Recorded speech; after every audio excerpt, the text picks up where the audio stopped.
नमस्कार। भाग्योदय विचार प्रवाह श्रृंखला के 111वें चरण में आपका स्वागत है, अभिनंदन है। आप स्वजनों को प्रणाम करता हूं। आज रविवार 10 जुलाई 2022 को आज का विषय बड़ा प्यारा सा है। ऑक्सीजन की फैक्ट्री लगाएं, वृक्षारोपण करें, भारत भाग्योदय के लिए, वैश्विक अभ्युदय के लिए। बरसात का मौसम आ चुका है, सीजन पर वृक्षारोपण अवश्य कीजिए।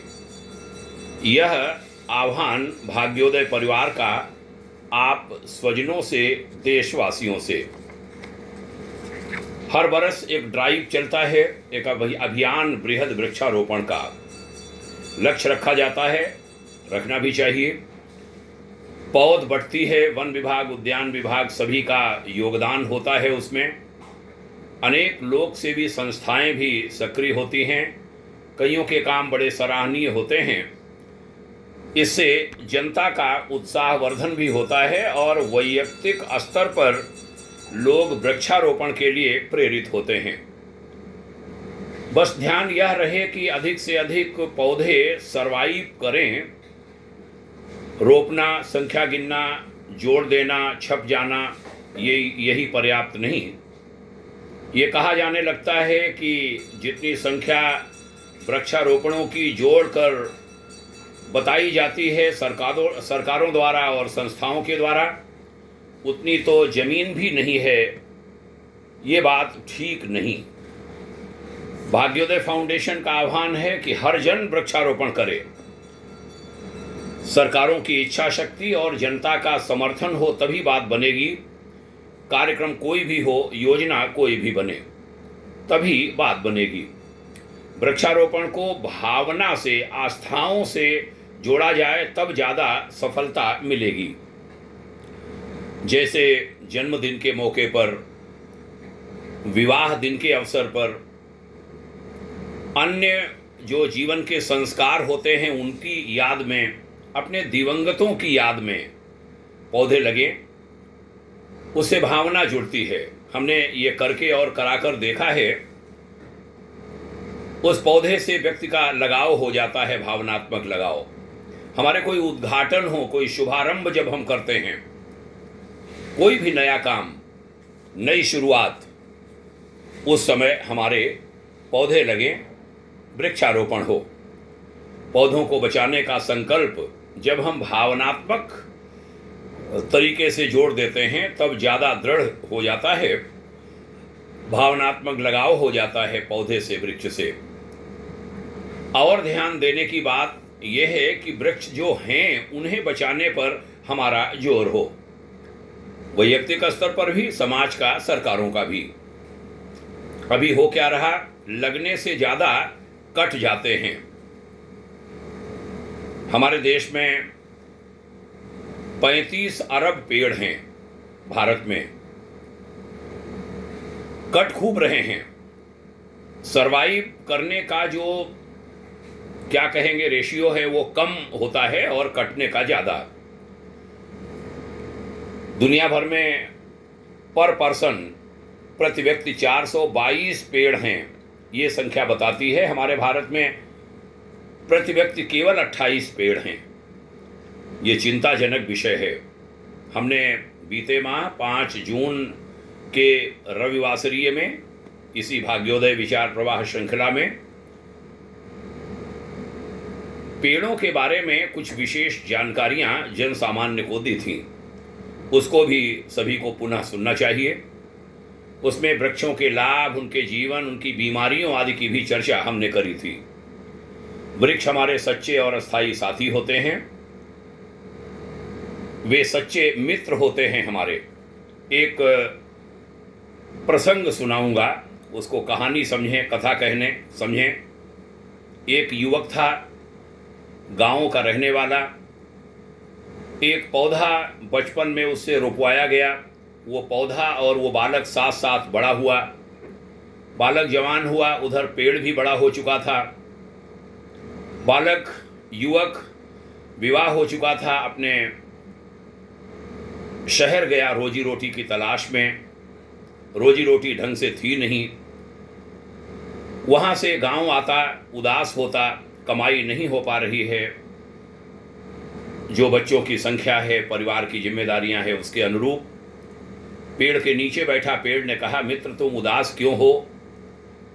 उसने अपनी बात बताई।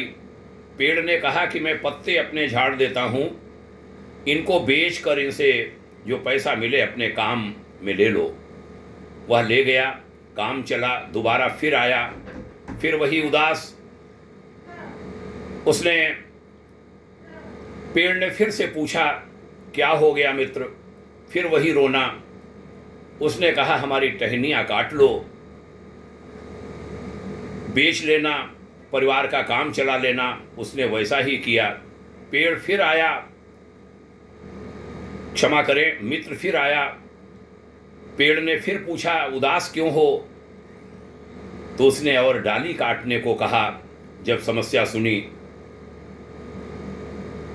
फिर वह व्यक्ति आया पेड़ के पास, गांव आया। फिर पेड़ ने पूछा, फिर वह रोना, अपना रोने लगा। उसने कहा, मेरा मूल भी काट लो, मुझे बेच लेना, अपना काम चला लेना, मैं मित्र को दुखी नहीं देख सकता।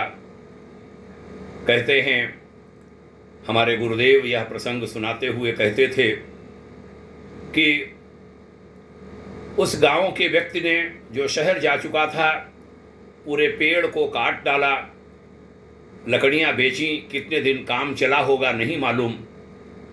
लेकिन गुरुवर कहते थे कि मेरा जीवन भी ऐसा ही है, हम दूसरों के लिए जीते रहे, दूसरों ने कितनी कदर की हमें नहीं मालूम। जब यह प्रसंग सुना रहा हूं तब अपना जीवन भी कुछ ऐसे ही लगता है, पूरा जीवन ऐसे ही निकल गया, किसने कितनी कदर समझी नहीं मालूम, लेकिन जीवन पेड़ की भांति ही रहा है, दूसरों के लिए कि दूसरे सुखी रहें। यह घटना सुनाने का हमारा मन किया। पेड़ ऐसे ही होते हैं, दूसरों के लिए जीते हैं। एक दिलचस्प बात आपको सुनाऊं, अभी हाल की है। हम एनसीआर में थे, गाजियाबाद में। दैनिक वीडियो आपको मालूम है, हमारे मित्रों को, ये तो रविवासरीय है, दैनिक वीडियो हमारा जारी होता है युग ऋषि विचार श्रृंखला के नाम से। जहाँ भी होते हैं हम वीडियो बना करके कुछ रखते हैं। वीडियो ख़त्म हो रहे थे, एक खेत के पास हम वीडियो बनाने गए। एक पेड़ बहुत छोटा सा वहाँ था, हमने सोचा उसके पास अपने को सेट करूं और वीडियो बना लूं। वो पेड़ इतना छोटा था कि उसके नीचे 8-10 आदमी से ज़्यादा, अगर कोई छाया लेने की बात सोचता तो 8-10 से ज़्यादा लोग नहीं बैठ सकते थे। उसकी जो छाया आ रही थी टेढ़ी सी, पेड़ भी सीधा नहीं था, टेढ़ा मेढ़ा था। जहां हम खड़े थे उससे नीचे थोड़ा था खेत में। अचानक देखता क्या हूं, एक आदमी साइकिल से आ रहा है, बड़ा छटपटाया सा। वह साइकिल खड़ी करके जल्दी से वह दौड़ता है, नीचे उतरता है और पेड़ के नीचे बैठ जाता है भागकर। वहाँ एक ईंटा पड़ा हुआ था, ईंट खींची और पेड़ की छाया में वो उस पर बैठ गया। हमने संकेत भी किया कि भैया चुप रहिएगा, एक वीडियो बनाना है। एक सज्जन और भी किसान वहाँ पर बैठे हुए थे। थोड़ी देर वो वहाँ बैठा, फिर वहाँ से चला गया। पेड़ की इतनी जरूरत होती है, लेकिन हम कदर नहीं समझ पाते। कहना चाहूँगा, हम देखते रह गए और सोचते रहे कि देखिए पेड़ और उसकी छाया जीवन के लिए कितनी उपयोगी होती है, कितनी जरूरी होती है। वह कहावत भी याद आई कि 2 मजदूर, 2 श्रमिक कुल्हाड़ा लिए हुए पेड़ काटने के लिए बढ़ रहे थे। गर्मी का सीजन था। एक श्रमिक ने दूसरे से कहा कि यार गर्मी बहुत है, थोड़ी देर छाया में बैठ लेते हैं। उसी पेड़ की छाया में वो बैठे। उन्होंने शरण ली उसी पेड़ की जिसको वह काटने आए थे, और थोड़ी देर आराम करके उन्होंने उस पेड़ को काटना शुरू कर दिया, काट डाला। हम भी जीवन में कहीं यही तो नहीं कर रहे? अनेक स्थानों पर हम यही कर रहे हैं। हमें सुधरना पड़ेगा, हमें बदलना पड़ेगा। जो पेड़ हमें छाया देते हैं, फल देते हैं, ऑक्सीजन देते हैं, जीवन देते हैं, उन्हें कटने से बचाना पड़ेगा।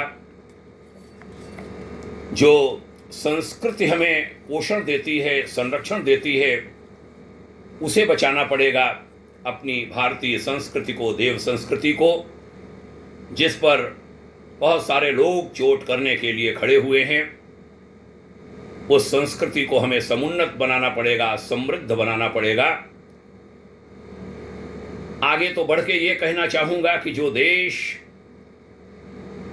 हमें बहुत कुछ देता है,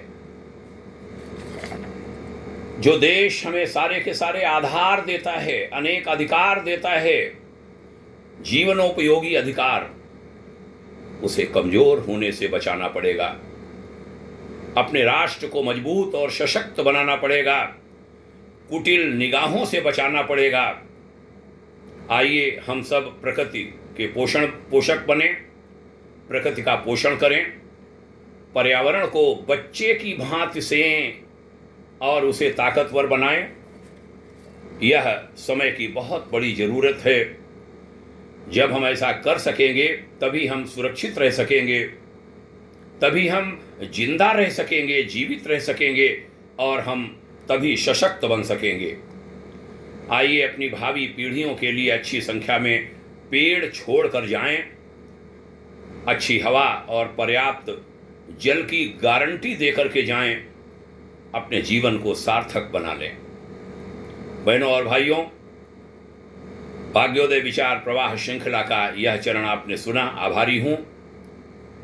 पुनः निवेदन, करबद्ध प्रार्थना, हर जन जुड़े।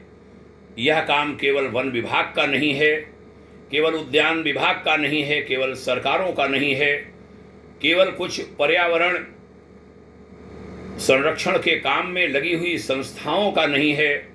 यह काम जन जन का काम बने, उसमें सब लोग हाथ लगाइए। एक पौधरोपण हो 1 साल में, लेकिन वह दरख्त बने, उस तरफ हम बढ़ें। मैं कम से कम 11 पेड़ का निवेदन करूंगा। हम भी अवसर ढूंढते रहते हैं, जहां संभव होता है वृक्षारोपण करते हैं। सभी लोग लगिए, बच्चों से कराइए। हम तो ये कहेंगे कि बच्चों के पाठ्यक्रम में पर्यावरण के विभिन्न विषय अनिवार्य रूप से डाले जाएं, उनको वृक्षारोपण अनिवार्य कराया जाए। उनसे सरकारी कर्मचारियों, सेवा में लगे लोगों, उनकी सेवा से कोई ऐसी चीज़ जोड़ी जाए कि वह जब सेवा में आएँ तो 5 वृक्षारोपण करें और उसकी गारंटी हो कि उनकी सेवा करेंगे। उसका हालचाल लिया जाए साल भर के बाद, 2 साल के बाद, उन्हीं से बाकायदा उसके फ़ोटो मंगाए जाएं। आज तो बहुत सुविधा है। ऐसे विभिन्न प्रयासों से, और यह काम प्रेम से हो, यह काम प्रेरणा देकर के हो, यह होना ही चाहिए। ऐसे विभिन्न प्रयास हमारे हों, पर्यावरण सुरक्षित रहेगा, पर्यावरण संरक्षित होगा, हमारा जीवन बहुत मजबूत हो सकेगा, हम सुदृढ़ आधार पा सकेंगे। आपने ध्यान से सुना, इसके लिए आभार। निवेदन करूंगा कि यह विचार अधिक से अधिक लोगों तक पहुंचाने में सहयोगी बनिए। आप भी इनको साझा करिए, शेयर करिए, कमेंट्स लिखिए, हमें सुझाव दीजिए। विभिन्न ज्वलंत मुद्दों पर हम रविवासरीय लेते हैं। आज का रविवासरीय प्रकृति पर्यावरण को समर्पित। आपने सुना, धन्यवाद। पुनः प्रणाम। जय हिंद, शुभकामना। ओम शांति।